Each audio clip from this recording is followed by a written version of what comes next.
দর্শক, এই মুহূর্তে অনার্স পড়ুয়া একজন স্টুডেন্টের ডেইলি রুটিন সম্পর্কে জানবো। আপনি সারাদিন কি করেন? বেসিক্যালি আমার ঘুম ভাঙে একেবারে একেবারে ভোর 12টা। বাট আমি বিছানা থেকে উঠি দুপুর 2টা বাজে, কারণ আমার ঘুম থেকে উঠি ফেসবুকে কিছু গুরুত্বপূর্ণ কাজ থাকে, সেই কাজগুলো করি। এরপরে আমি শাওয়ার করি, শাওয়ার শেষ করে আমি ব্রেকফাস্টের বদলে আমি একেবারে লাঞ্চ করে ফেলি। দেন একটু রেস্ট নেই। রেস্ট নেওয়ার পরে টিউশনি করাইতে যাই। টিউশনির ফাঁকে গার্লফ্রেন্ডকে নিয়ে একটু ঘুরতে যাই, টিসিতে যাই বা রমনা পার্কে যাই।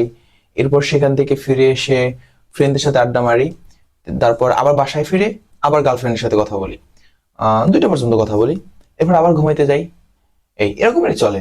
ফ্রাইডে ছুটির দিন, সারাদিন ঘুমাই, ফাঁকে ফাঁকে ফোন চালাই। তাহলে আপনি পড়াশোনা করেন কখন?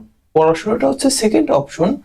সারা বছর চিল করব, আর পরীক্ষার আগের রাতে তো ফাঁকা থাকে, সেই রাতে ঘুমায় পড়লেই হয়ে যায়, চলে আর কি। দর্শক, আপনারা দেখলেন অনার্স পুরো স্টুডেন্টের ডেইলি রুটিন।